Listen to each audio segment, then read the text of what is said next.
تو 13 سال کی حکومت میں وہ ظالم اپنے باپ کی حکومت پر اس پر تخت پر بیٹھا تھا حکومت کے لیے، تو ظلم کا عادی ہو چکا تھا، وہ کہاں نصیحت مانتا تھا۔ دوسرا عذاب بھی بھیجا، اس کے اوپر ہواؤں کا عذاب آیا، پانیوں کا عذاب آیا، لیکن وہ ظالم نصیحت نہیں مان رہا تھا، پھر بھی اللہ کے سامنے نہیں جھکا۔ ایک دن ارادہ کیا کہ میں موسیٰ کا کیا کروں گا، مقابلہ کروں گا، اپنی فوج لے کر موسیٰ علیہ السلام کے پیچھے گیا۔ آگے موسیٰ علیہ السلام ہی ان کی قوم ہے جنہوں نے ان پر ایمان لایا ہے، پیچھے فرعون کا لشکر آ رہا ہے، چلتے چلتے سامنے دریا آ گیا جسے دریائے نیل کہتے ہیں، دریا کی موجیں ہیں، دریا ہے سامنے۔ تو موسیٰ علیہ السلام کی قوم نے کہا اب تو ہم ڈوبے۔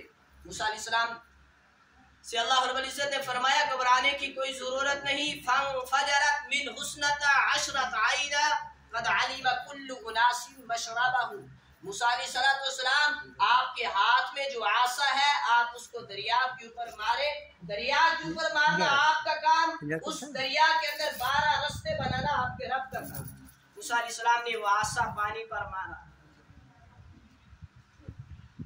اس کے بعد ان کی قوم کے لیے 12 رستے بنے۔ موسیٰ علیہ السلام ان کی قوم ان رستوں کے اوپر سے گزری، دریائے نیل کو پار کر گئی۔ پیچھے فرعون کا لشکر آیا، دریا کے پاس پہنچا تو انہوں نے بھی رستے بنائے ہوئے دیکھے، گھوڑوں کو دوڑایا پانی کے اندر۔ جب درمیان کے اندر پہنچے تو اللہ فرماتا ہے پھر ہم نے پانی کو حکم دیا، چڑھ گیا، پانی ایسا چڑھا کہ وہ سارا لشکر ڈوب گیا، وہ غرق ہوا۔ اور جب فرعون غرق ہونے لگا تو آخری مرتبہ کہنے لگا جب پتہ چلا کہ اب میری بس نہیں ہے، جب پتہ چل گیا کہ واقعہ میں خدا نہیں ہوں، میں تو جھوٹا ہوں، حقیقت میں تو وہی خدا ہے جس نے مجھے پیدا کیا جو اس وقت مجھے ڈبو رہا ہے۔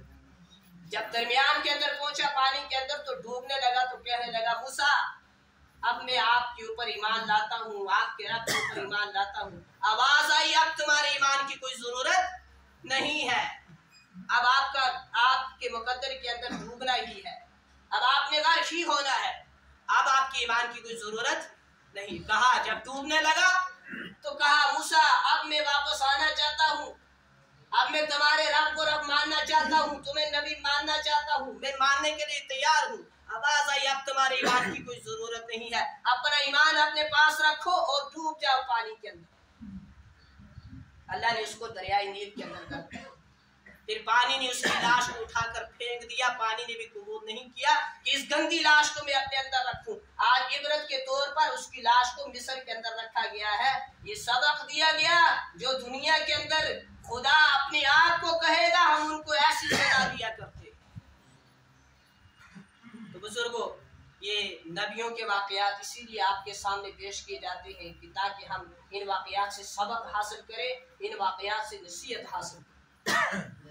تو یہ تھا موسیٰ علیہ السلام کا مکمل واقعہ جو آپ حضرات نے سماعت فرمایا، اور سماعت فرمانے کے بعد میری آخری گزارش ریکویسٹ بھی قبول کر لیں، صرف سننے کے مزے نہ لیا کریں، کبھی کچھ یاد کر کے بھی ساتھ میں لے جایا کریں اور اس کے اوپر عمل بھی کرنے کی کوشش کیا کریں۔ اللہ سے دعا ہے اللہ ہم سب کو ان واقعات سے سبق حاصل کرنے کی توفیق نصیب فرمائے اور ہم سب کو عمل کی توفیق نصیب فرمائے۔ وآخر دعوانا ان الحمد للہ رب العالمین۔